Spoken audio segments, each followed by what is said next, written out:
को जो श्रवण आज की कथा हो शायद जिंदगी में मिली ना मिली। जितनी भी माताएं एकादशी का व्रत करती बहुत ध्यान से सुनना आज की कथा हो, शायद जिंदगी में मिली ना मिली, और ये कथा का रिश्ता तो बहुत ध्यान से सुनना। स्कंद पुराण यहां तक कहती है कि इस कथा के चरित्र को जो श्रवण कर लेता है उसको 26 एकादशी करना भी नहीं पड़ती। इस एकादशी की केवल ये कथा सुनकर ही वो तर जाता है। बहुत ध्यान से सुनना इसको, कथा को।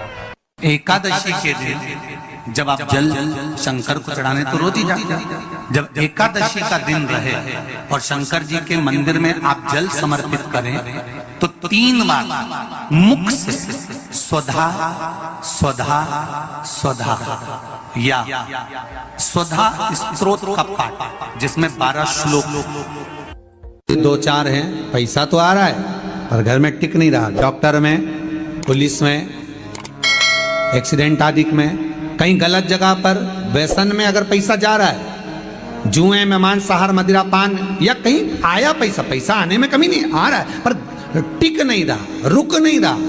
कोई मांगने आ गया, दे दिया, फिर वहां से अपने पास नहीं आ रहा, अपन कह रहे हैं भैया हमारा पैसा लौटा दो, नहीं आ रहा। तो महाराज शिव महापुराण की कथा कहती है एकादशी के दिन गंगा के जल में मात्र 7 बेलपत्री डालकर जो नंदीश्वर भगवान अर्थात जो शंकर जी के शिवलिंग के सामने नंदी होता है, उस नंदी के चरण पर गंगा का जल चढ़ाकर बेलपत्री शिव पर समर्पित कर देता है, उसके घर में रुपया रुकना चालू हो जाता है। फिर वो गलत जगह पर नहीं जाता, गलत स्थान पर वो धन जाएगा ही नहीं। तूने समझा। ग्लोरोड पर हर प्रोडक्ट में मिलेगा mega discount. So download GlowRoad app to save more, क्योंकि डील्स हैं for limited time only. Start ordering now. नहीं जाता, गलत स्थान पर वो धन जाएगा ही नहीं। तूने समझा। मांग तुझे क्या चाहिए। एकादशी ने भगवान विष्णु से कहा, नाथ प्रभु वर दे दो, मृत्यु लोक में जो मनुष्य मेरा व्रत करेगा, चाहे जलचर, थलचर, वायुचर या सांसारिक मनुष्य, मेरा अगर एकादशी का व्रत करेगा प्रभु, उसके यहाँ धन धान्य वैभव सुख संपदा बढ़ेगी और उस जीवात्मा को नरक नहीं भोगना पड़ेगा, सीधे वैकुंठ का उसको वास मिलेगा। जब जीव आत्मा को लेकर चला जाएगा, यम के दूत जब बंदी बनाकर ले जा रहे होंगे उस जीवात्मा को जिसके प्राण छूटे होंगे, यम के दूत जब बंदी बनाकर ले जा रहे होंगे, तब मुझे वर दो कि मैं इसका हाथ पकड़कर बेतन्नी से पार उतार कर सारे नरकों से निकालती हुई आपके धाम में लेकर आऊं। भगवान ने वर दे दिया, तथास्तु। हे एकादशी सुनो, मृत्यु लोक का मनुष्य अन्न का त्याग कर कर, क्योंकि अन्न में एकादशी के दिन पाप पुरुष रहता है, अन्न का त्याग कर कर एकादशी के दिन जो मनुष्य तुम्हारा व्रत धारण करेगा, उस व्रत को करेगा और उस व्रत को धारण करेगा, उसकी मनोकामना पूर्ण होकर वो मेरे ही धाम को जाएगा। ये तो हुआ एकादशी के जन्म की कथा। एकादशी के दिन गंगा के जल में मात्र 7 बेलपत्री डालकर जो नंदीश्वर भगवान अर्थात जो शंकर जी के शिवलिंग के सामने नंदी होता है, उस नंदी के चरण पर गंगा का जल चढ़ाकर बेलपत्री शिव पर समर्पित कर देता है, उसके घर में रुपया रुकना चालू हो जाता है। फिर वो गलत जगह पर नहीं जाता, गलत स्थान पर वो धन जाएगा ही नहीं।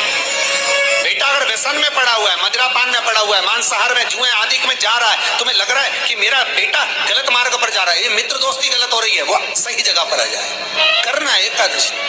कई लोग इसको धन के लिए भी करते हैं, संपदा के लिए। संपदा के लिए अर्थात जिसका व्यापार नहीं चलता, जिसके घर में पैसा नहीं आता, या नौकरी नहीं लग रही, या सर्विस नहीं लग रही, आप अप्लाई कर रहे हो, जगह जगह जाकर इंटरव्यू भी दे रहे हो और पैसा नहीं आता, तो उसके लिए भी प्रयास किया जाता है। पर उसके लिए यहाँ पर जो धन के लिए करते हैं, उसके लिए विष्णुपदी के लिए करते हैं। मतलब जैसे गंगा के जल में तुलसी के 11 पत्ते डाले जाते हैं और उसको किसी भी नारायण के मंदिर में, राम कृष्ण शिव, शंकर नहीं, राम कृष्ण, भगवान विष्णु, दत्त आदि जितने नारायण के मंदिर हैं, उस मंदिर में किसी भी पात्र में, एक छोटे से पात्र में उसको भरकर रखी जाते हैं महाराज। उससे भी जॉब, सर्विस, नौकरी में सफलता प्राप्त हो जाती है। परंतु वो भी एकादशी को ही होता है। कुछ देर तक पात्र को रखा जाता है, फिर वही पात्र का जल किसी भी वृक्ष के नीचे डाल दिया जाता है, उससे भी नौकरी के लिए फायदा मिलता है।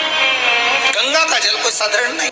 दशमी, एकादशी और द्वादशी, इन 3 तिथियों पर एक रोटी में थोड़ा सा मीठा रखकर सोमक पितृ का नाम लेकर यदि गाय को खिला दिया जाता है, तो अगर कोई पूर्वज प्रेत योनि में भी पड़ा हुआ होता है, भटक रहा होता है, जिसको पिंड नहीं मिला, जो अचानक मर गया होता है, अधोगति में चले गया होता है, उस जीव की मुक्ति दशमी, एकादशी और द्वादशी, 3 दिन सोमक पितृ का नाम लेकर रोटी में, पूड़ी में मीठा रखकर अगर गाय को खिला दिया जाता है ये 3 दिन तक, तो वो पितृ कभी भटकते नहीं है, उनको मुक्ति प्राप्त हो जाती है, मोक्ष में।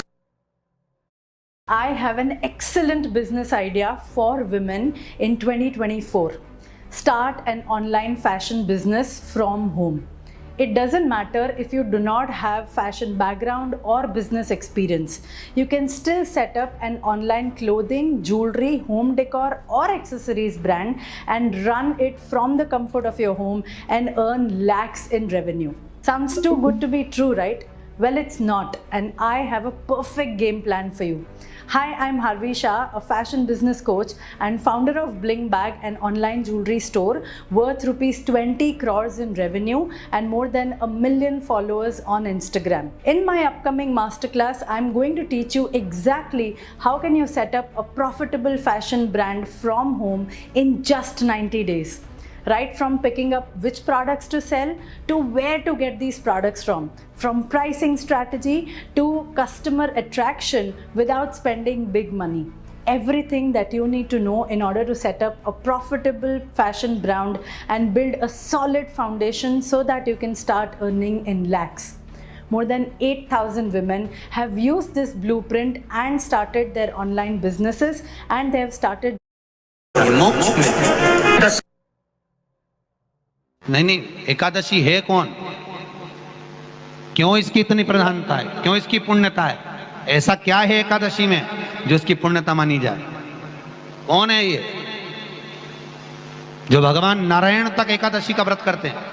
सुभद्रा जी को भगवान जगन्नाथ ने, जगदीश ने एकादशी का व्रत कराया था। बद्रीनारायण भगवान को माता लक्ष्मी ने एकादशी का व्रत कराया था। क्यों? चंद्रायण एकादशी व्रत की माता। एकादशी है कौन? तो कहा जिसको व्रत करने पर भगवान नारायण भी जिसका व्रत करते हो, भगवान माता लक्ष्मी जिसका व्रत करती हो, वो एकादशी है कौन? तो शास्त्र वर्णन करता है महाराज, स्कंद पुराण का सुंदर चातुर्मास्य खंड के अंतर्गत वर्णन आया है महाराज। एक बार भगवान विष्णु आनंद में विराजमान थे, पद्मावती और माता लक्ष्मी दोनों उनके पास में विराजी हुई थी। भगवान लक्ष्मी और पद्मावती दोनों बैठी, एक सिर के पास, एक चरण के पास। कुछ समय बाद वहीं पर ब्रह्मदेव का आगमन हुआ और ब्रह्मा जी आगमन पाकर भगवान नारायण पद्मावती से लगकर उठे और उठकर लक्ष्मी की ओर झुके। झुकने पर इन तीनों के समागम से भगवान नारायण के हृदय चित्त से एक कन्या प्रकट हो गई। उस कन्या का नाम एका था। क्या नाम था? एका। अब 10 उसके गुण इतने प्रबल थे, वो 10 गुण उसके बड़े प्रबल थे कि वो एका जिसको निहारती थी उसको संपदावान बना देती थी, जिसको देख लेती थी उसके जीवन में वो आनंद की अनुभूतियां करा देती थी। एका जिस मार्ग से जाती थी उस मार्ग के द्वार खोल देती थी। एका का पुण्य इतना पुण्य प्रखर। पद्मावती और लक्ष्मी ने कहा महाराज ये बेटी आपके द्वारा निर्मित हुई है, इसका कन्यादान करना चाहिए। हमारे यहाँ हिंदू धर्म में रीति है, जिस दिन कन्यादान करा जाता है उस दिन व्रत रखा जाता है। अब आजकल रखते कि नहीं रखते मालूम नहीं, और कन्यादान करते समय व्रत रखा जाता है। व्रत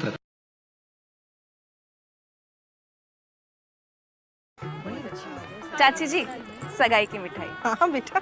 अरे तेरे बाल धागे जैसे पतले कैसे हो गए? बालों पर परमात्मा ने एक बात कही है, भक्ति करना, भजन करना, स्मरण करना, पर परिवार को पालते हुए, परिवार को लेकर चलते हुए, परिवार को साधते हुए, परिवार का स्मरण करते हुए।